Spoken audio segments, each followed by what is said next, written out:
Shalom Bapak Ibu Saudara, teman-teman sekalian. Kita mengucap syukur bahwa hari ini kita dapat kembali melakukan ibadah fakultas Unit Pelayanan Kerohanian Kristen Fakultas Perikanan dan Ilmu Kelautan. Ya, jadi ibadah fakultas kita kali ini berbeda. Walaupun kita hanya dipertemukan lewat video, tapi ini tidak menghalangi kita untuk terus bersekutu, untuk terus memuji dan memuliakan nama Tuhan di tempat kita masing-masing. Karena situasi saat ini tidak memungkinkan kita untuk bertemu, tapi kita masih terus bisa untuk memuji dan memuliakan nama Tuhan bersama-sama di tempat kita. Untuk itu mari pada saat ini kita siapkan hati kita untuk memuji dan memuliakan nama Tuhan. Kita mempersiapkan pikiran kita untuk terus terarah kepada Tuhan, supaya apapun yang kita lakukan, ibadah kita pada saat ini dapat terus dipersembahkan hanya untuk hormat dan kemuliaan nama Tuhan. Untuk itu mari kita dengarkan pujian ini sambil kita memuji nama Tuhan. Kita katakan bahwa Dia adalah Allah yang ajaib, yang luar biasa dalam kehidupan kita. Mari sama-sama kita mendengarkan pujian ini.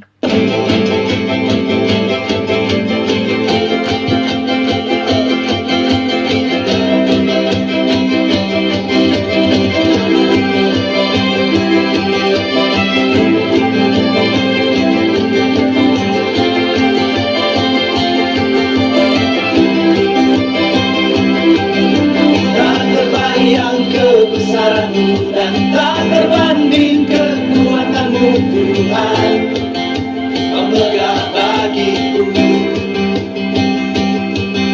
Segenap jiwa dan pengharapan telah ku serahkan untuk rencanamu Tuhan, Kau Raja atasku. Hanya Kau yang layak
Di dalam doa kita berdoa.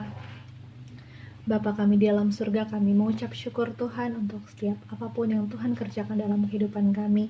Bahkan Engkau sudah menyertai kami Tuhan di tengah-tengah situasi saat ini, tapi Engkau masih terus menyertai kehidupan kami. Bahkan di saat ini Tuhan, kami dapat kembali lagi untuk mengikuti ibadah fakultas ini Tuhan.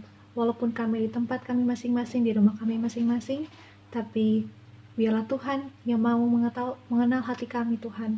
Engkau tahu bahwa hati kami mau terus untuk memuji dan memuliakan nama Tuhan. Biarlah Tuhan, Engkau menyertai jalannya ibadah ini Tuhan. Engkaulah fokuskan hati pikiran kami supaya kami mendengarkan ibadah ini Tuhan, dan hati kami terus terarah kepada Tuhan. Terima kasih Bapa, kami menyerahkan ibadah ini dari awal hingga berakhir dengan baik. Terima kasih Bapa, dalam namamu kami sudah berdoa dan mengucap syukur. Amin. Ya, oke teman-teman, kita sudah mendengarkan pujian dan kita sudah memuji Tuhan di tempat kita masing-masing. Untuk itu, mari pada saat ini kita kembali merenungkan setiap perbuatan baik Tuhan dalam kehidupan kita. Mari kita siapkan hati kita untuk menyembah Dia. Kita katakan bahwa Dia adalah Allah yang sangat baik. Oleh karena kemurahan Tuhan, kita semua ada sampai pada saat ini. Kita masih diberikan kesehatan, kita masih diberikan kekuatan. Itu semua bukan karena kuat kuasa kita, tapi itu semua karena perbuatan Tuhan, karena tuntunan Tuhan dalam kehidupan kita.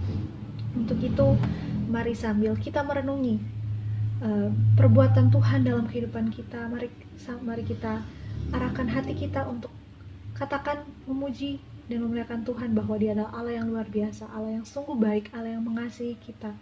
Mari kita naikkan setiap penyembahan kita di hadapan Tuhan. Kita dengarkan pujian ini sambil kita merenungkan setiap perbuatan Tuhan dalam kehidupan kita. Mari kita menyembah Dia sesuai dengan pengenalan kita akan Tuhan. Terus kita katakan, Dia Allah yang menyertai kehidupan kita. Karena Tuhan kita bisa ada sampai pada saat ini. Mari kita dengarkan dan kita renungkan semua perbuatan baik Tuhan dalam kehidupan kita.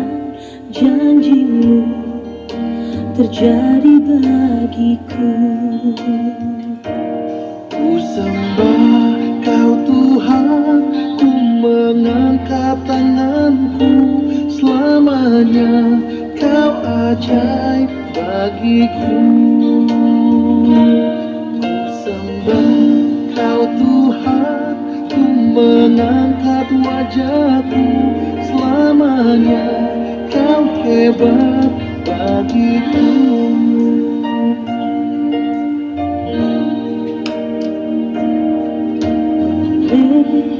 Karena kemurahan Tuhan, ku ada sampai hari ini. Mari kita terus katakan bahwa Dia adalah Allah yang sungguh hebat, Allah yang senantiasa menjaga melindungi kita sampai pada saat ini. Mari kita terus naikkan setiap penyembahan kita di hadapan Tuhan. Terjadi bagi Kita katakan bahwa Dia Allah yang sungguh hebat. Kita menyembah Dia karena setiap perbuatan yang sudah ada di hadapan kita. Selamanya Kau ajaib bagiku. Ku sembah Kau Tuhan, ku mengangkat wajahku. Selamanya Kau hebat bagiku. Ku sembah Kau Tuhan, ku mengangkat tanganku. Benar bahwa Tuhan adalah Tuhan yang sungguh luar biasa dalam kehidupan kita. Tapi seringkali di tengah-tengah kehidupan kita sebagai manusia, kita tidak pernah luput dalam kesalahan, dalam dosa. Kita menyadari bahwa kita adalah manusia yang seringkali menyakiti hati Tuhan. Kita seringkali melakukan hal-hal yang tidak berkenan di hadapan Tuhan.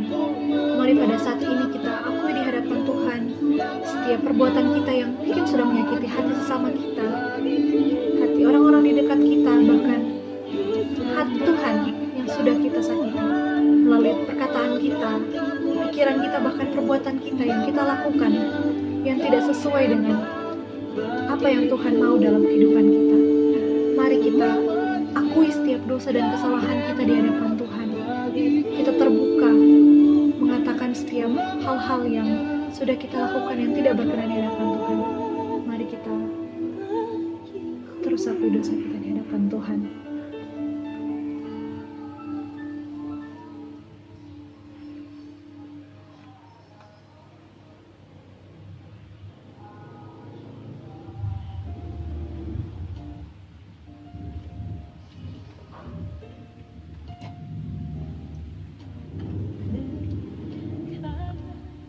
Walaupun dalam kehidupan kita seringkali menyakiti hati Tuhan, tapi kita menyadari bahwa Tuhan adalah Allah yang Maha Pengampun, yang sungguh mengasihi kita.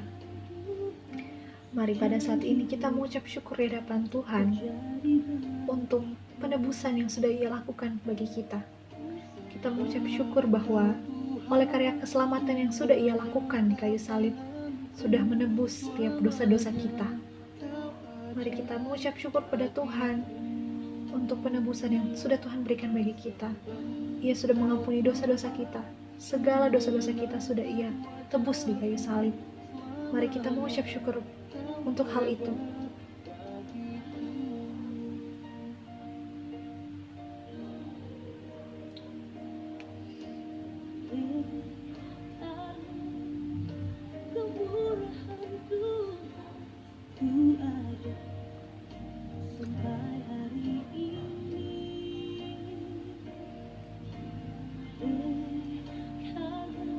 Mari juga kita mengucap syukur pada saat ini untuk setiap perbuatan baik yang sudah Tuhan kerjakan dalam kehidupan kita.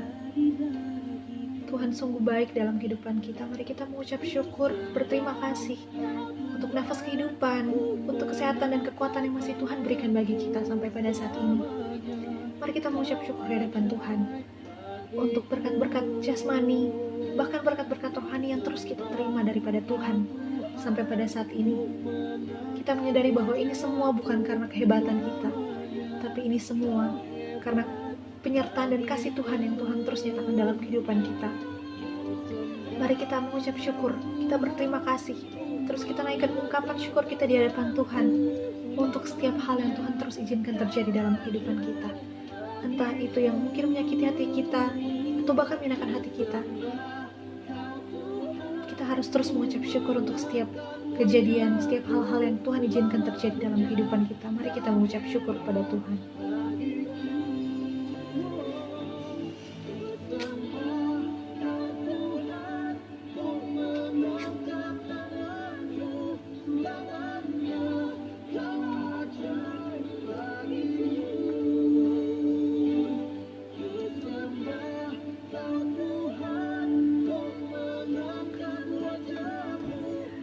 Bapa kami yang dalam surga, inilah setiap pujian, penyembahan, pengakuan dosa, bahkan ungkapan syukur kami. Tuhan yang mengenal hati kami, mengenal setiap pribadi kami. Biarlah Tuhan yang terus menyertai kehidupan kami. Terima kasih Bapa, dalam nama-Mu kami sudah berdoa dan mengucap syukur. Amin. Ya, jadi teman-teman, kita sudah menaikkan setiap pujian penyembahan kita di hadapan Tuhan. Kita sudah mengatakan bahwa Dia adalah Allah yang luar biasa dalam kehidupan kita. Untuk itu, tidak hanya kita menerima berkat-berkat secara jasmani, tapi kita terus menerima berkat-berkat rohani yang Tuhan berikan bagi kita. Untuk itu, pada saat ini, kita akan menerima berkat rohani yang akan disampaikan oleh Kak Prayer sebagai saluran berkat kita pada hari ini. Sebelum itu, mari kita dengarkan pujian sambil kita menyanyikan pujian ini, dan kita merenungkan bahwa segala sesuatu yang kita terima, yang kita lakukan itu semua hanya untuk menyenangkan hati Tuhan. Biarlah apa yang akan kita dengarkan nanti, itu semua dapat kita lakukan hanya untuk menyenangkan hati Tuhan. Mari kita dengarkan pujian dan kita nyanyikan pujian ini.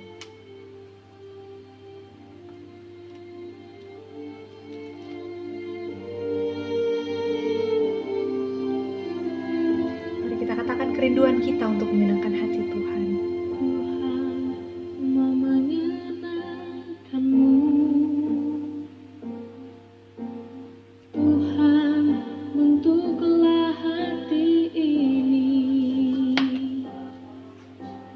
Jadi bejana untuk hormat-Mu,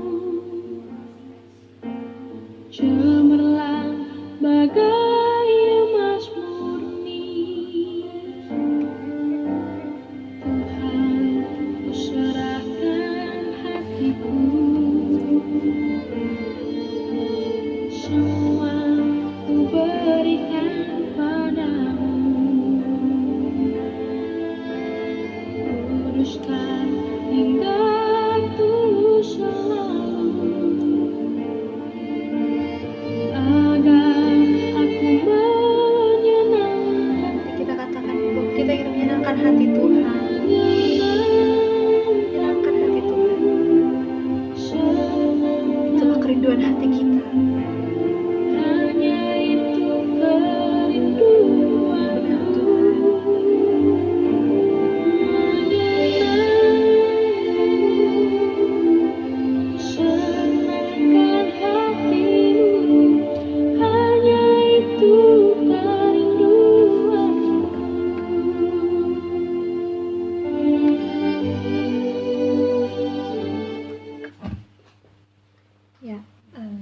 itu diberikan kesempatan bagi Kak Prayer untuk bisa menyampaikan motivasi firman pada hari ini. Kepada Kak Prayer dipersilahkan. Salam sejahtera bagi kita sekalian. Senang sekali bisa bertemu dengan saudara-saudara seiman hari ini di dalam penyembahan, dalam persekutuan dengan Tuhan Yesus, dengan Bapa Surgawi dan dengan Roh Kudus. Kita akan membacakan Alkitab kita bersama-sama, dan sebelum kita lanjut, mari kita sama-sama bersatu hati dan kita berdoa. Bapa, kami bersyukur, kami senang sekali hari ini karena Engkau sangat mencintai kami, Engkau memberkati kami, Engkau memuaskan kami, Engkau menghiburkan kami, Engkau menolong kami, Engkau menuntun kami, dan Engkau memberkati kami berlimpah-limpah. Engkau memberikan anak-Mu yang tunggal bagi kami, sehingga kami tahu bahwa Engkau tidak pernah ragu-ragu dan tidak pernah akan memberikan kami kurang daripada yang terbaik. Dan kami bersyukur Engkau beri kami Roh Kudus-Mu, sehingga kami percaya bahwa kami dapat mengerti segala firman-Mu, karena Guru kami yang agung, sahabat kami, Roh Kudus ada dengan kami. Kami minta, bukakan semua yang ada dalam hati-Mu buat kami semua saat ini. Di dalam nama anak-Mu yang tunggal, anak yang Engkau kasihi, yang kepadanya Engkau berkenan, kami berdoa dan bersyukur. Amin. Hari ini kita akan membacakan firman Tuhan yang saya ambil untuk kita renungkan bersama-sama dari Injil Yohanes pasal yang pertama, ayat 1 sampai ayatnya yang ke-9.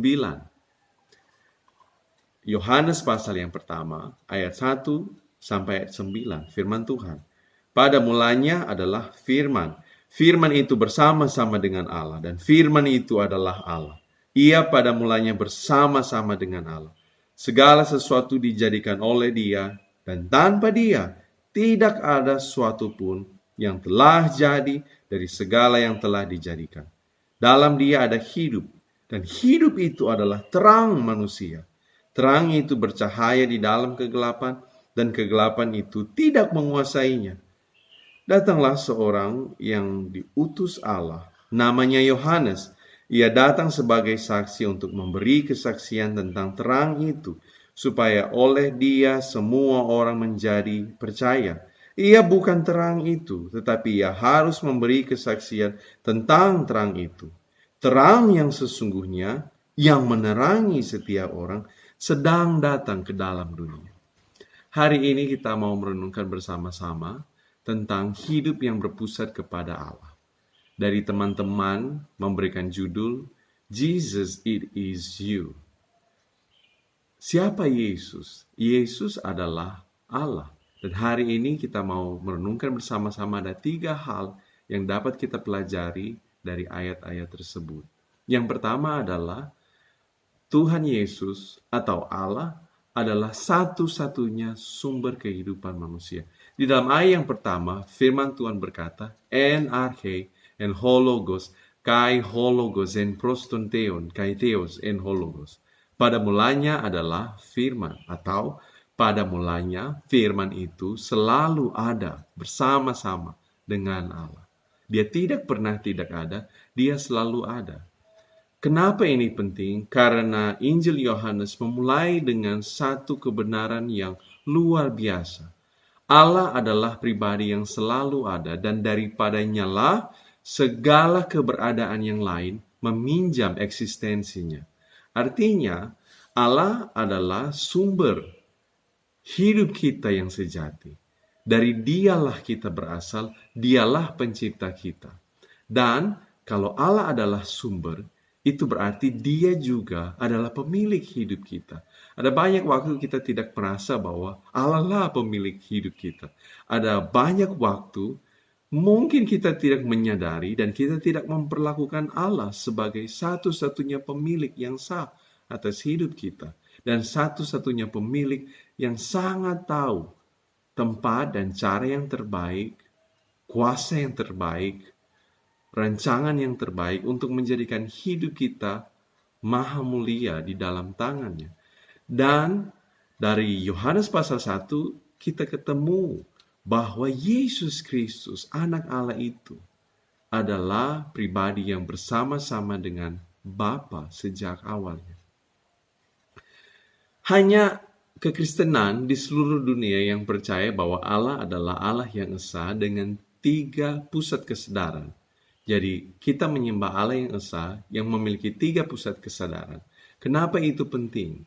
Karena ketika kita merenungkan tentang kasih selalu menuntut adanya gagasan, hubungan antar persona, atau hubungan antar oknum, hubungan antar pribadi. Kasih itu akan menjadi nyata hanya apabila dia dibagikan, diekspresikan, diteruskan, diberikan kepada pihak yang lain.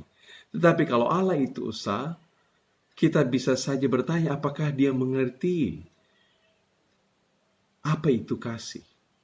Tetapi ketika kita tahu bahwa Allah kita adalah Allah yang memiliki 3 pusat kesadaran, sejak kekekalan, Bapa mengasihi anak, Bapa mengasihi Roh Kudus, anak mengasihi Bapa, anak mengasihi Roh Kudus, Roh Kudus mengasihi Bapa, dan Roh Kudus mengasihi anak. Allah di dalam keberadaannya sendiri, di antara ketiga oknumnya, adalah Maha Pengasih. Dan kasih Allah adalah kasih yang sempurna. Jikalau Allah adalah kasih, berarti dia menciptakan manusia keluar dari kasihnya. Kita tidak pernah kebetulan, kita tidak pernah ditolak Allah. Mungkin kita berpikir bahwa hidup kita di dunia ini hanya kebetulan. Mungkin kita berpikir tidak ada seseorang pun yang memerhatikan hidup saya hari-hari ini. Tidak ada seorang pun yang dapat saya andalkan hari-hari ini. Di situasi yang begitu mencekam, siapakah yang bisa saya andalkan? Masih adakah orang yang mengasihi saya begitu mendalam di masa-masa seperti ini? Itu dapat menjadi pertanyaan kita sekalian. Tetapi firman Tuhan sudah berkata bahwa Allah yang selalu ada itu dan selalu ada dengan kasih-Nya, dialah yang mengasihi kita. Dan firman Tuhan berkata di ayat pertama, ayat kedua, Ia pada mulanya bersama-sama dengan Allah, Tuhan Yesus Kristus. Sebelum ada segala ciptaan yang lain, sebelum ada surga, sebelum ada malaikat, sebelum ada manusia, sebelum ada apapun, dia selalu bersekutu dengan Bapa. Sukacita Yesus Kristus adalah bersama-sama dengan Bapa. Nah, apabila Allah adalah sumber, maka Allah juga adalah sumber sukacita kita. Di hari-hari seperti ini kita akan mudah merasa sangat bosan. Kita akan mudah merasa kecewa. Kita akan mudah merasa takut dan khawatir. Seolah-olah ini adalah masa-masa di antara hidup dan kematian. Tetapi firman Tuhan berkata bahwa Yesus selalu ada bersama-sama dengan Bapa. Dia tidak pernah tidak ada. Dan dia tidak pernah tidak bersama-sama dengan Bapa. Dan kabar baiknya adalah Yesus itu sudah datang untuk kita, mati, dikuburkan, dan bangkit, supaya semua orang yang percaya kepadanya memiliki hidup yang kekal. Hidup yang kekal di situ tidak berbicara hanya sekedar mati dan masuk surga dan senang-senang di surga. Tidak. Hidup kekal yang dimaksud adalah hidup seperti Allah hidup, seperti Allah yang kekal. Kita hidup seperti Allah hidup. Bagaimana Allah hidup? Allah hidup dalam persekutuan dengan Tritunggal. Allah hidup dalam persekutuan dengan kasih-Nya, dengan kebenaran-Nya, dengan kuasa-Nya. Allah hidup dan membagikan kasih-Nya. Demikianlah kekekalan kita. Kita akan hidup bersama-sama dengan Allah, berbagi kasih dengan Allah, menerima kasih darinya, berbagi kasih dengan orang-orang kudus-Nya, dan kita akan selama-lamanya menikmati kasih Allah dan mengasihi sesama kita. Di dalam kasih Allah, kita akan menikmati kuasa Allah, kita akan menikmati kebenaran Allah yang begitu megah dan sempurna. Bagaimana itu bisa terjadi? Karena di ayat yang ketiga dan ayat yang keempat, firman Tuhan berkata demikian, segala sesuatu dijadikan oleh Dia, dan tanpa Dia tidak ada sesuatu pun yang telah jadi dari segala yang telah dijadikan. Dalam Dia ada hidup, dan hidup itu adalah terang manusia. Yohanes begitu menekankan di sini bahwa hidup yang sejati tidak ada di tempat yang lain selain dari di dalam Tuhan Yesus Kristus. Itu bukan di suatu tempat, tanda kutip, itu bukan di suatu teknologi, itu bukan di suatu keadaan, itu di dalam satu pribadi Yesus Kristus Tuhan kita. Di dalam Dia ada hidup. Dan hidup itu adalah terang manusia.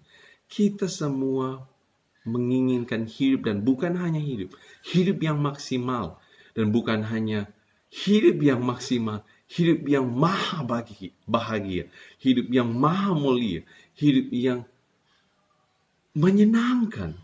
Itu tidak pernah salah, karena memang dari awal Allah menciptakan manusia untuk hidup dalam kebahagiaan yang penuh dengan Allah. Hanya memang Allah menciptakan manusia dengan kehendak bebasnya. Karena kehendak bebas manusia, satu waktu dia digoda untuk menjadikan Allah bukan satu-satunya sumber. Dia digoda untuk menjadikan firman setan dan kepintarannya sendiri sebagai sumber pengetahuan. Dia digoda untuk mencari sumber pengetahuan dan kehidupan yang lain selain daripada apa yang Allah katakan, selain daripada Allah sendiri. Meskipun manusia kemudian jatuh di dalam dosa, saya mengenang pertama kali ketika Adam dan Hawa jatuh dalam dosa, Tuhan yang pertama-tama mencari mereka. Bukan mereka yang mencari Tuhan, Tuhan yang mencari mereka. Bukan mereka yang datang minta ampun pada Tuhan, tapi Tuhan yang datang mengasihi mereka. Tuhan mengejar mereka, memburu mereka, meruntuhkan segala penghalang, mencari Adam yang terhilang, mencari saya menjadi seperti teringat bahwa ada Allah mencari saya yang terhilang di Taman Eden, yang terhilang di dunia ini, yang penuh dosa. Dan Allah menemukan saya. Seperti Allah menemukan Adam, Allah menemukan seorang prayer, dan Allah menemukan saudara-saudara sekalian. Dan di dalam Dia ada hidup, dan hidup itu adalah terang. Nah, kalau kita sedang tidak menjadikan Allah sebagai sumber satu-satunya kehidupan kita, maka pasti kita sedang menjadikan sesuatu yang lain sebagai sumber. Itu kenapa kalau hanya Allah yang sejati dan hanya di dalam Dialah kita aman, itu kenapa ada banyak waktu manusia merasa khawatir. Karena sadar atau tidak sadar, mereka atau kita pada banyak waktu sedang menempatkan sumber pemenuhan semua kebutuhan kita. Semua yang membuat kita aman, semua yang membuat kita rasa diterima, kita dihargai, semua pemenuhan jiwa dan roh dan tubuh kita, masa depan kita, masa kini hidup kita.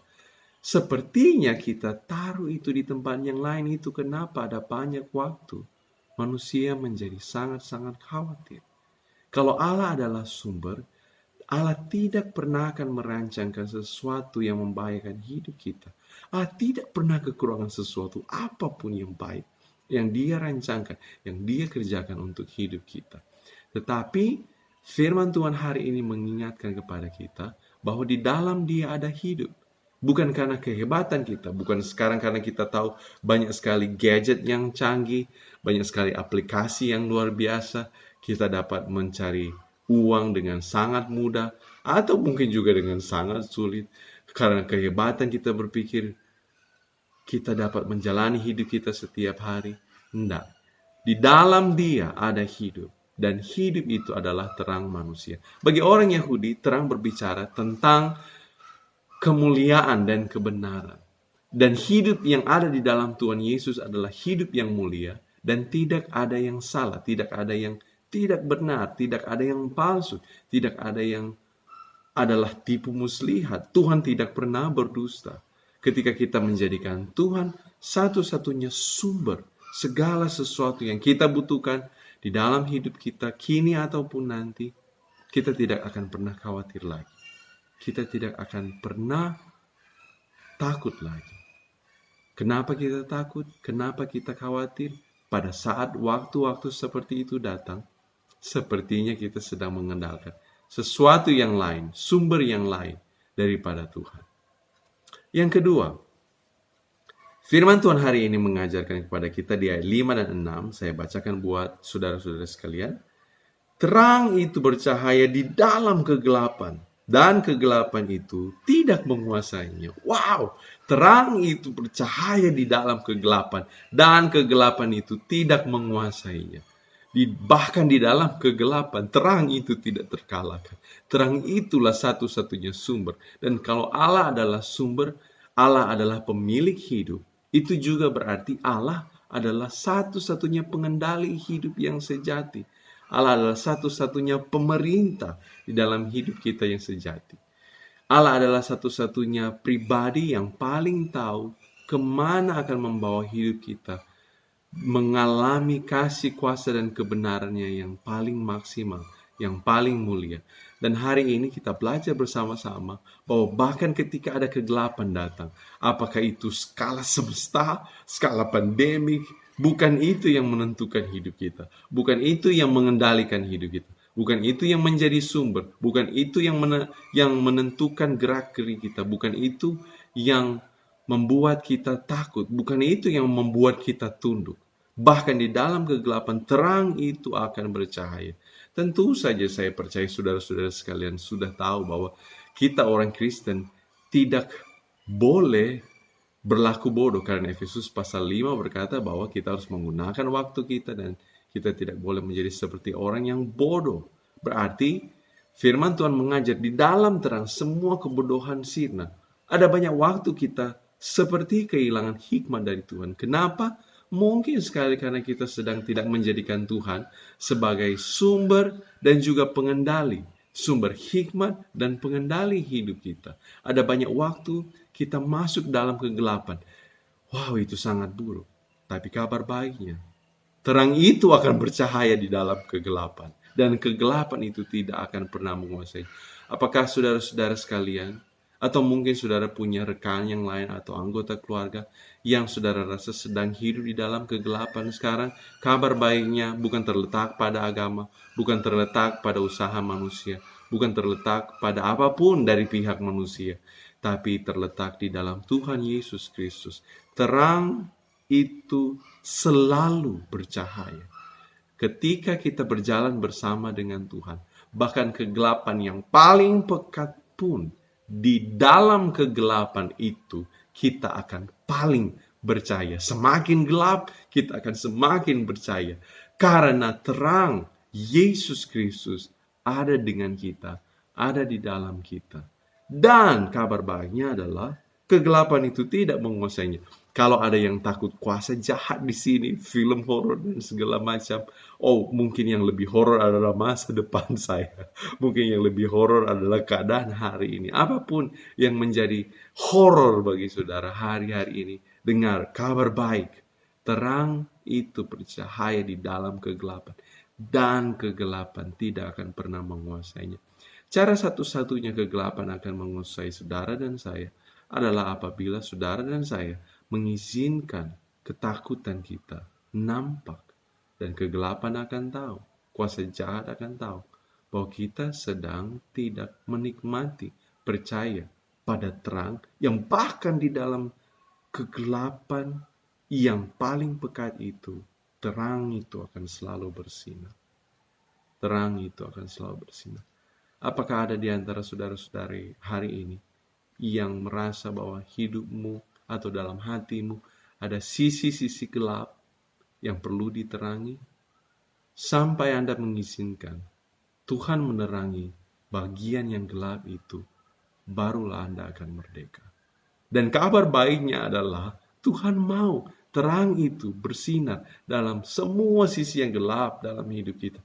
Kita datang kepada Tuhan karena kita tahu Dia penuh kasih karunia. Kita dapat berlari dengan berani kepada Allah kita karena Dia adalah Bapa kita. Dan Dialah yang akan menyucikan kita daripada segala dosa. Dan Dia akan menaklukkan segala kecanduan, segala rasa malu, rasa takut, rasa bersalah, segala kekhawatiran itu, segala sesuatu yang membuat kita tidak berpikir jernih, segala sesuatu yang membuat pundak kita begitu berat, segala sesuatu yang membuat tengkuk kita itu begitu tegang.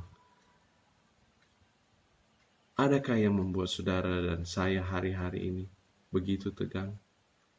Adakah kegelapan yang sepertinya kegelapan itu sudah lebih kuat daripada terang? Tidak.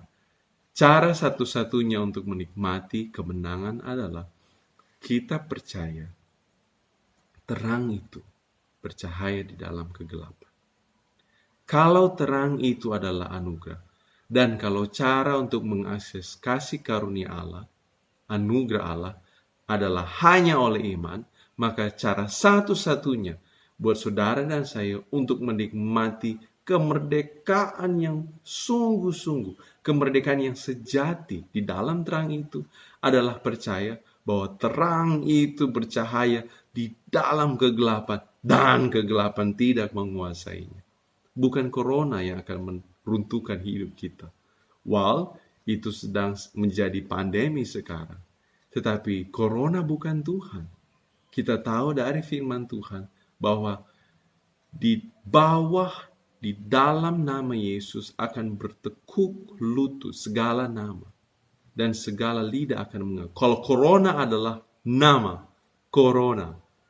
Corona itu, yang punya nama itu, dia juga akan bertekuk lutut di bawah nama Tuhan Yesus Kristus. Ayat yang ke-6 sampai ayat yang ke-9.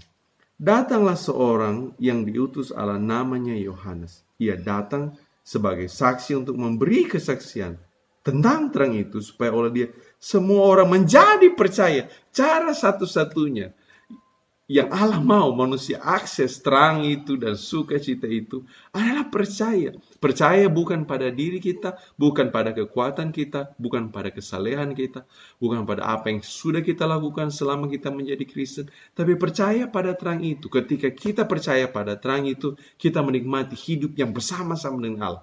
Kita menikmati hidup yang penuh sukacita. Karena kita hidup bersama-sama dengan Allah. Kita menikmati hidup yang penuh dengan kemenangan. Hidup yang penuh dengan kemerdekaan. Ketika kita percaya pada terang itu, kita menikmati kegelapan dikalahkan. Ketika kita percaya pada terang itu, kita menikmati kelepasan dari segala beban, takut, malu, dan bersalah.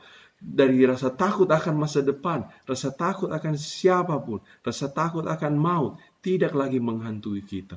Dan satu-satunya bagian yang Allah mau manusia yang berdosa lakukan adalah percaya bahwa dialah satu-satunya sumber kehidupan kita, satu-satunya pemerintah, pengendali hidup kita. Dan Tuhan mau kita percaya, dialah satu-satunya sumber kebahagiaan kita. Saya percaya Tuhan Yesus adalah pribadi yang paling bersukacita di dunia dan di surga. Saya membayangkan kalau Tuhan Yesus ketawa luar biasa. Tapi saya ingat satu teks yang akan kita baca sama-sama sekarang dari Injil Lukas pasal yang ke-10. Saya bacakan buat saudara-saudari sekalian. Ayat 17 sampai ayat yang ke-22 dulu. Firman Tuhan.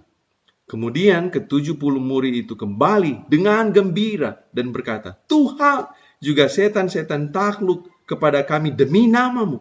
Lalu kata Yesus kepada mereka, aku melihat iblis jatuh seperti kilat dari langit. Sesungguhnya aku telah memberikan kuasa kepada kamu untuk menginjak ular dan kalajengking, dan kuasa untuk menahan kekuatan musuh, sehingga tidak ada yang akan membahayakan kamu. Namun demikian, janganlah bersukacita karena roh-roh itu takluk kepadamu, tapi bersukacitalah karena namamu ada terdaftar di surga. Ayat 21 dan 22. Pada waktu itu juga bergembiralah Yesus dalam Roh Kudus dan berkata, aku bersyukur kepadamu Bapa, Tuhan langit dan bumi, karena semua itu Engkau sembunyikan bagi orang bijak dan orang pandai, tapi Engkau nyatakan kepada orang kecil. Ya Bapa, itulah yang berkenan kepadamu. Semua telah diserahkan kepadaku oleh Bapakku, dan tidak ada seorang pun yang tahu siapakah anak selain Bapa, dan siapakah Bapa selain anak, dan orang yang kepadanya anak itu berkenan menyatakan hal itu. Wow, teks ini kadang-kadang menjadi satu bahan yang biasanya katakan, jangan bersukacita ketika engkau melihat mujizat, jangan bersukacita ketika engkau mengusir setan dalam nama Tuhan Yesus. Bersukacitalah karena engkau punya hidup yang kekal.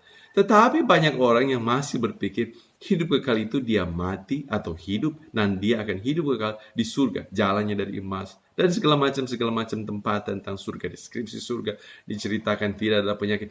Saya setuju dan itu bagus sekali dan saya juga akan menikmati itu dengan sukacita. Dan sukacita luar biasa. Tetapi sebenarnya ini adalah gaya bahasa yang dipakai Tuhan Yesus di abad pertama untuk menceritakan bagaimana dia juga bersukacita, tapi dia mengingatkan murid-muridnya sambil bersukacita bersama-sama dengan mereka. Dia mengingatkan bagaimana murid-muridnya supaya selalu menikmati nama mereka ada di surga, ada bersama-sama dengan Bapa, dengan Anak, dan dengan Roh Kudus. Tuhan Yesus tidak pernah seperti pemimpin yang lain. Mereka bilang, hanya mengusir setan. Tidak, dia yang ke-21. Pada waktu itu juga Tuhan Yesus bersukacita di dalam Roh Kudus. Kenapa Tuhan bersukacita? Karena ada banyak sekali orang yang dilayani. Orang yang mendengar Injil kerajaan mereka disembuhkan. Orang yang kerasukan setan dan dimerdekakan. Dan dia menerima Injil kerajaan. Ada banyak orang sakit disembuhkan. Dan ketika 70 murid itu kembali, Yesus bersukacita bersama-sama dengan mereka. Dan Yesus mengatakan seperti ini. Aku melihat iblis jatuh seperti kilat dari langit. Ini ada banyak diskusi teologi tentang ini. Tapi yang saya percaya salah satu teknik penyuntingan yang Lukas pakai di sini, dia memasukkan cerita ini di antara cerita kemenangan itu adalah Yesus bersama dengan para murid merayakan kekalahan kuasa kegelapan. Iblis kocar-kacir, dia pusing jatuh dari langit, dia memang ditentukan untuk kalah. Tetapi perhatikan bagaimana semua itu bisa terjadi. Setan-setan takluk kepada kami demi nama. Bukan nama mereka, bukan kesalehan mereka, bukan kekuatan mereka, tapi nama Yesus Kristus. Sumber kehidupan, terang yang bercahaya, yang di dalam kegelapan, terang itu mengalahkan kegelapan. Kegelapan itu tidak dapat menguasainya. Wow, luar biasa. Dan Tuhan Yesus bersukacita bersama dengan para murid. Bilang, aku melihat iblis jatuh dari langit. Orang mana bilang, sok kalah dia. Wow. Kemudian Tuhan kasih ingat, guys, jangan bersukacita hanya tentang itu ya. Bersukacitalah karena namamu ada tercatat di surga. Tahukah bagaimana saudara-saudara dan saya, nama kita tercatat di surga? Karena Tuhan Yesus membayarnya dengan darahnya. Bersukacitalah karena Allah sangat mengasihi kita dan menyerahkan anaknya bagi kita. Menyerahkan darahnya, ditumpahkan untuk pengampunan dosa kita. Sekali dan untuk selamanya. Dan sekali untuk selamanya kita tahu, di atas salib, dia sudah menunjukkan betapa besar kasihnya kepada kita. Bahkan 2 orang di sampingnya tidak bisa mati kalau Tuhan Yesus masih hidup. Dimanapun Tuhan Yesus pelayanan, tidak ada orang sakit yang bisa bertahan sakit. Dia menyembuhkan semua orang sakit. Semua yang kerasukan setan, mereka semua diusir. Roh jahat itu pergi, lari tunggang langgang, kalah dan dipermalukan. Namun juga, kalau teman-teman sekalian memperhatikan di kitab Injil, hanya orang-orang yang datang pada terang itu yang mengalami kemerdekaan. Apakah kita mau datang pada terang itu? Apakah tiap hari kita mau datang pada terang itu? Dan kegelapan tidak akan menguasai terang itu. Kalau kita punya terang itu, kita akan hidup di dalam terang, dalam sukacita yang luar biasa. Saya mau baca ada hal yang sangat menarik di Lukas di sini. Di pasal 10 ayat 21. Pada waktu itu juga bergembiralah Yesus dalam Roh Kudus dan berkata, Aku bersyukur padamu Bapa Tuhan langit dan bumi, karena semuanya itu Engkau sembunyikan bagi orang bijak dan orang pandai. Wow, apakah Tuhan tidak terlalu suka orang bijak? Apa Tuhan tidak mau orang belajar? Ini adalah gaya bahasa di abad pertama yang berbicara tentang bagaimana ada banyak waktu manusia menganggap dirinya bijak, menganggap dirinya pandai. Dan anugerah tidak mengalir deras di dalam hidup orang-orang yang tidak butuh anugerah. Dia merasa dengan kepandaiannya, Dan dengan kebijakannya dia dapat mengendalikan, mengatur hidupnya sendiri. Dan jangan-jangan ada banyak hal yang Tuhan sudah sembunyikan dari hidup kita, yang Tuhan tidak tunjukkan pada hidup kita. Karena ada banyak waktu kita menganggap hidup kita, diri kita adalah orang-orang yang bijak dan pandai. Tapi engkau nyatakan kepada orang kecil. Cara satu-satunya untuk menerima kasih karunia Allah adalah tahu betapa kita tidak ada apa-apa, kekuatan yang dapat kita bandingkan. 70 murid itu tidak pernah disebutkan satu pun nama mereka. Tanda kutip, mereka mungkin orang tidak terkenal. Mungkin sesudah Yesus mereka dikenal, tapi di teks ini satu nama pun dari mereka tidak dikenal. Tapi mereka melakukan perkara-perkara yang ajaib. Ada banyak waktu kita tidak melihat perkara yang ajaib. Karena kita tidak mengizinkan Allah sebagai sumber mujizat kita. Kita tidak mengizinkan Allah yang mengendalikan hidup kita dan menuntun kita di tempat-tempat di mana Dia mau pakai kita luar biasa dan mengerjakan hal-hal yang ajaib di dalam hidup kita. Ada banyak waktu kita tidak melihat anugerah Tuhan. Manifestasinya luar biasa. Kita tidak dapat melayani banyak orang. Kenapa? Karena kita menganggap diri kita bijak dan pandai di depan Tuhan. Kita lupa bahwa kalaupun kita bijak dan pandai, itu semua datang dari Tuhan. Dan Tuhan sudah kasih kunci. Yohanes bahasanya percaya di sini, percaya bahwa saya kecil dan percaya bahwa Tuhan itu besar. Itu satu-satunya cara mengakses kasih karunia Tuhan. Kita baca ayat yang ke-23, masih Lukas pasal 10, firman Tuhan. Ayat 23 sampai ayat yang ke-24. Sesudah itu berpalinglah Yesus pada murid-muridnya tersendiri dan berkata, berbahagialah mata yang melihat apa yang kamu lihat. Wow, lihat apa yang Tuhan Yesus katakan. Berbahagialah mata yang melihat apa yang kau lihat. Mereka berbahagia melihat setan-setan kabur, iya. Mereka berbahagia bahwa mereka melihat mujizat berlimpah. Mereka melihat orang banyak sakit disembuhkan, yes. Mereka melihat berbahagia bahwa Injil Kerajaan diberitakan, iya. Tapi yang paling penting adalah mereka melihat Tuhan Yesus Kristus. Di setiap hidup kita, setiap hari. Siapakah yang kita lihat setiap hari? Atau dengan siapakah yang kita paling mau ketemu setiap hari? Apakah kita paling mau ketemu Dia yang adalah sumber hidup kita? Dia yang adalah juga pemelihara hidup kita? Apakah hari-hari ini kita sedang memperlakukan Allah sebagai satu pribadi atau tiga pribadi? Sebagai oknum yang punya pikiran, punya perasaan, Dia hadir di situ. Bukan sekedar konsep teologis, bukan sekedar bahan untuk pos pendalaman Alkitab, bukan sekedar informasi yang akan buat kita lebih tahu dan bisa menunjukkan kehebatan kita secara religius di depan banyak orang. Apakah kita sadar bahwa Allah kita bukan sekedar proposisi, bukan sekedar kalimat. Alkitab tidak berbicara, tidak dituliskan supaya kita hanya membaca, tapi kita bertemu dengan Allah. Beberapa waktu lalu saya berdiskusi, sharing dengan orang tua saya, dan kami berdiskusi sampai di titik di mana saya bercerita dan saya mengajak orang tua saya untuk berimajinasi bahwa Alkitab adalah tulisan. Kita percaya itu adalah otoritas, tapi Alkitab bukan Allah. Alkitab tidak pernah menggantikan tempat Allah. Alkitab isinya, kontennya adalah firman Allah. Tapi saya mengajak orang tua saya, bagaimana kalau kita membaca Alkitab dengan imajinasi yang sangat kuat, bahwa Roh Kudus ada bersama-sama dengan kita dan Dia mengajarkan kita sebagai guru yang maha agung. Dan Dia adalah sahabat kita yang sejati. Dia membuka mata kita untuk melihat segala kebenaran, untuk melihat hidup dari sudut pandang Allah, melihat hidup dari kacamata surga. Itu ungkapan ya, di surga orang tidak pakai kacamata. Melihat segala sesuatu dengan caranya Tuhan. Siapakah Tuhan bagi saudara? Apakah Dia sekedar satu kalimat propositional, filosofis, teologis dan segala macam? Atau Allah adalah pribadi? Apabila Anda merenungkan firman Tuhan tiap hari, tanpa sadar bahwa Anda sedang bertemu dengan Allah. Harusnya saya menikmati waktu dengan Tuhan. as a person, sebagai oknum, sebagai pribadi.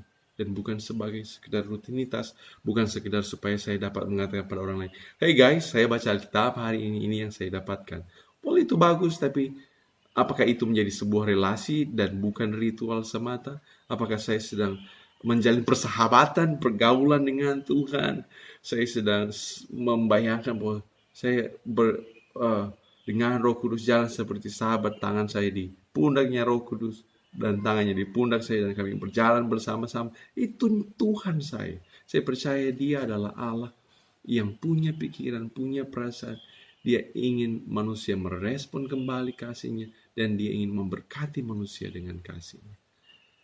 Tuhan adalah sumber hidup kita, Tuhan adalah juga pengendali, dan Tuhan juga adalah yang terakhir tujuan, arah satu-satunya kehidupan kita. Seperti Tuhan Yesus hidup, Dia selalu melayani Tuhan. Dia selalu hidup untuk Bapa. Dia datang taat pada Bapa dan Dia kembali kepada Bapa. Di dalam kata bahasa Yunani, Dia selalu menatap wajah Bapanya. Di zaman kuno itu seperti ilustrasi seorang yang sedang berlomba akan lari dan menunggu aba-aba, dan hanya ketika Bapanya bilang berangkat, Yesus pergi dan Dia datang menjadi manusia, dan hatinya selalu terpaut kepada Bapa. Dia adalah anak Bapa yang selalu bersandar di pangkuan Bapa, yang selalu kepalanya ada di dadanya Bapa, dan mereka saling mengasihi, Bapa, Anak, dan Roh Kudus. Dan bayangkan betapa surga sangat mencintai orang-orang berdosa. Surga memberikan Kristus bagi kita. Dia datang supaya kita bisa berada di dalam Dia, supaya kita bisa duduk di pangkuan Bapa, supaya kita bisa dipeluk Bapa.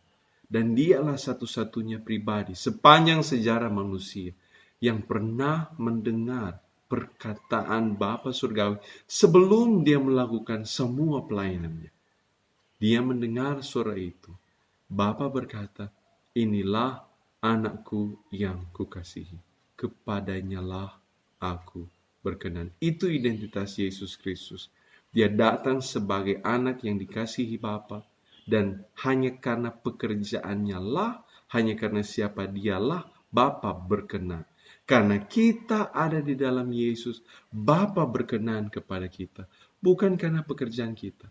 Bapa berkenan pada kita karena kita ada di dalam Yesus. Sehingga saudara dan saya setiap hari bisa percaya, bisa menikmati, bisa merayakan, bisa meneriakkan, bisa serukan bahwa aku adalah, prayer adalah, sebut namamu, saya adalah anak yang sangat dikasihi oleh Bapa, dan kepada sayalah Bapa berkenan, karena Bapa sudah berkenan pada Yesus Kristus. Bapa tidak pernah berkenan pada ketaatan kita, pada kesalahan dan segala macam yang baik. Itu penting, itu harus terjadi.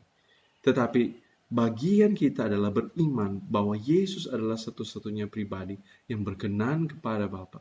Yesus adalah satu-satunya pribadi yang dikasihi Bapa. Dan sekarang karena kita ada di dalam Yesus, sebagaimana Dia duduk di pangkuan Bapa, demikian sekarang kita ada di pangkuan Bapa. Sebagaimana Dia dipeluk oleh Bapa, sekarang kita dipeluk oleh Bapa.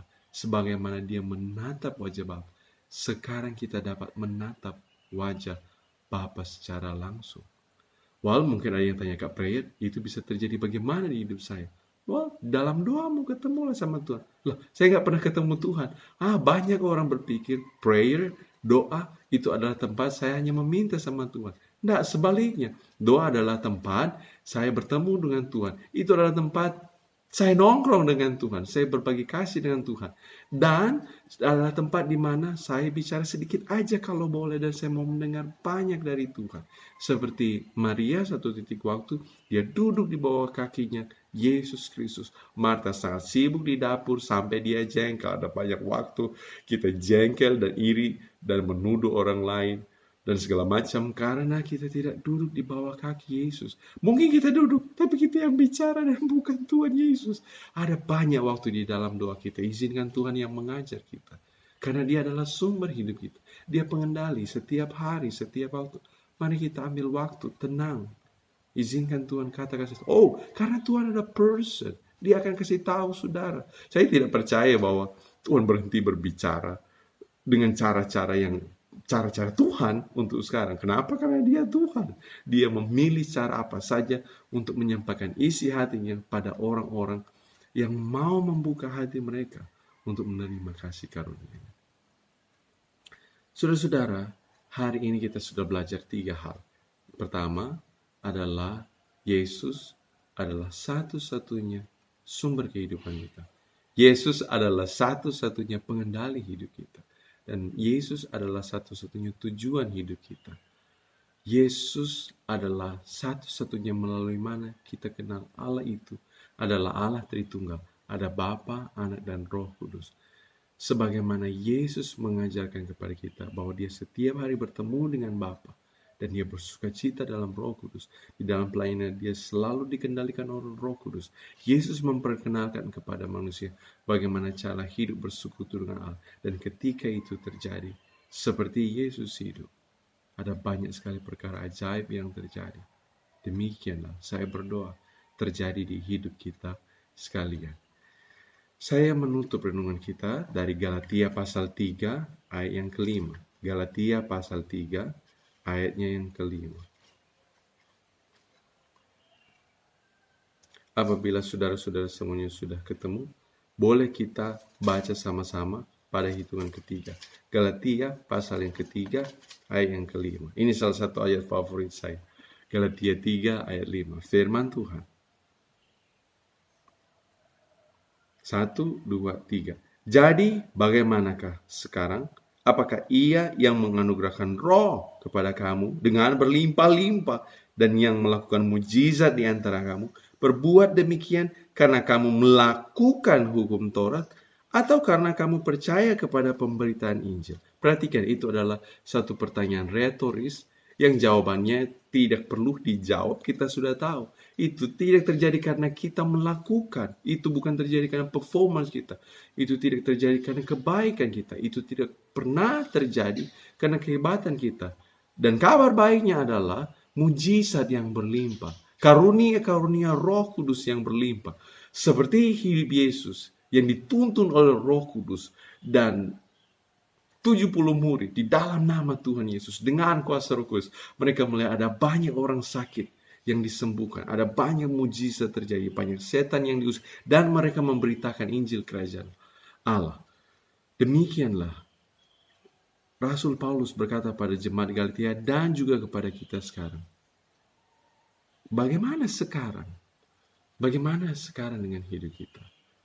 Apakah saya sedang lupa bahwa kelimpahan karunia rohani dan mujizat?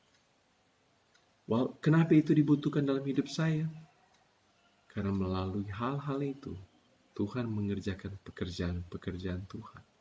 Dan melalui hal-hal itu, orang bisa kenal Yesus sebagai Tuhan dan Juru Selamat. Dan bertemu dengan Bapa dan dengan Roh Kudus dalam persekutuan yang luar biasa harmonisnya. Teman-teman sekalian, apabila hari ini Tuhan sedang menggerakkan hati saudara untuk mengakui beberapa hal, atau Tuhan sedang memanggil saudara kembali dalam persekutuan dengan Tuhan. Mungkin selama ini kita sudah menganggap diri kita sebagai orang yang bijak, yang pandai, bukan orang kecil. Karena kita percaya, kita tidak sadar kita sedang percaya pada kehebatan kita dan bukan pada Tuhan. Kita mungkin berpikir Yesus sekedar konsep teologi. Dia adalah bahan perenungan di pelajaran Alkitab. Dia adalah bahan perenungan di dalam persekutuan. Tapi itu sekedar bahan perenungan. Jesus is a person. Yesus adalah pribadi. Dan dia mau bertemu dengan kita. Kapan? Sekarang. Maukah saudara-saudari sekalian membuka hati? Seandainya ada di antara saudara-saudari sekalian yang belum pernah mengundang Tuhan Yesus masuk dalam hati saudara. Dengar, saya mau memberitakan Injil ini. Tapi bukan sekedar kalimat. Saya mau membawa Anda bertemu dengan Tuhan Yesus Kristus. Dan untuk semua yang sudah lahir baru, bertemu dengan Tuhan Yesus setiap hari. Bertemulah dengan Tuhan Yesus. Anda tahu maksud saya. Ini adalah bahasa kemesraan dengan Tuhan kita. Dan kalau ada di antara saudara yang belum pernah mengambil satu kali keputusan untuk buka hati dan terima Tuhan Yesus, izinkan saya berdoa buat saudara. Dan ikut doa saya. Katakan, Tuhan Yesus, saya bersyukur hari ini saya sudah mendengar kabar baik. Engkau mati, dikuburkan dan bangkit bagi saya. Saya membuka hati selebar-lebarnya. Hapus segala dosa saya Tuhan. Dan tinggal bersama dengan saya. Kuasai hidup saya. Jadilah satu-satunya sumber hidup saya. Satu-satunya pemilik pengendali hidup saya. Dan satu-satunya arah tujuan hidup saya. Satu-satunya pemuas segala aspek hidup saya. Tubuh saya, jiwa saya, dan roh saya. Dan mulai hari ini saya mau melayani-Mu Tuhan. Bersama-Mu Tuhan. Dalam nama Tuhan Yesus. Bapa, Hamba berkati renungan kami dan semua hati yang terbuka. Terima anugerah Roh Kudus yang berlimpah-limpah dan pekerjaan mujizat. Dalam nama Tuhan Yesus kami berdoa. Amin. Tuhan memberkati saudara sekalian. Sampai ketemu kembali. Ya, diucapkan terima kasih untuk Kak Prayer yang sudah membagikan berkat rohani bagi kita di hari ini. Kiranya apa yang sudah kita dengarkan bersama-sama itu dapat memberkati kita secara pribadi, bahkan dapat kita terus lakukan dalam kehidupan kita sehari-hari, agar kita bisa terus menyenangkan hati Tuhan. Dan pada saat ini, kita akan mendengarkan informasi dari UPK yang akan disampaikan oleh Faisy. Kepada Faisy dipersilahkan. Shalom, puji dan syukur kita panjatkan kepada Tuhan Yesus Kristus sebagai Kepala Pelayanan karena berkat cinta kasih-Nya dalam kehidupan kita sehingga ibadah online UPK Kristen Fakultas Perikanan dan Ilmu Kelautan boleh terlaksana dengan baik. Terima kasih juga untuk Kak Prayer yang telah membawakan motivasi firman. Kiranya Tuhan Yesus Kristus selalu memberkati Kak dan keluarga. Dan apapun yang telah Kak bagikan tadi boleh kami mengerti dan kami boleh praktekkan dalam kehidupan kami sehari-hari. Dan terima kasih juga untuk teman-teman sekalian yang ikut terlibat dalam ibadah online ini. Kiranya video ini boleh memberkati teman-teman sekalian. Dan untuk info UPK, jadi hari Senin sampai hari Kamis ada doa siang yang dilaksanakan pada jam 12.15 hingga 12.50 lewat media Zoom atau aplikasi Zoom. Dan untuk ID dan pasnya boleh dilihat di IG bahkan FB UPK. Sekian info UPK dan terima kasih. Ya, terima kasih kepada Faisy yang sudah menyampaikan informasi UPK. Dan kita sudah tiba di akhir ibadah fakultas kita pada hari ini. Kita akan menutup ibadah kita di hari ini dan kita akan sama-sama nyanyikan pujian bagi Dia. Puji, hormat dan kemuliaan sampai selama-lamanya. Dia segala pujian, hormat serta syukur, kenal selamanya bagi Dia. Segala pujian, hormat serta syukur selama-lamanya.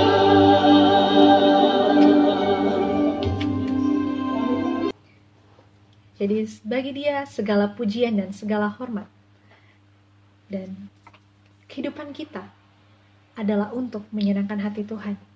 Kiranya apa yang sudah kita lakukan bersama-sama di hari ini melalui ibadah fakultas di hari ini dapat memberkati kita semua. Dan mari pada saat ini kita akan menutup ibadah kita dalam doa. Mari kita satu di dalam doa, kita berdoa. Bapa kami dalam surga, kami sungguh mengucap syukur untuk setiap tuntunan Tuhan dalam kehidupan kami. Kami mengucap syukur bahwa kami sudah bisa beribadah bersama-sama walaupun di rumah kami masing-masing. Biarlah Tuhan apa yang sudah kami dengarkan, apa yang sudah kami renungkan melalui firman Tuhan itu dapat terus menjadi berkat bagi kami dan kami dapat terus menjadi pelaku-pelaku firman Tuhan. Biarlah hidup kami dapat terus menyenangkan hati Tuhan. Terima kasih Bapa, kami mau terus menyerahkan apa yang menjadi aktivitas kami, apa yang menjadi kerinduan harapan kami hanya ke dalam tangan-Mu yang penuh kasih.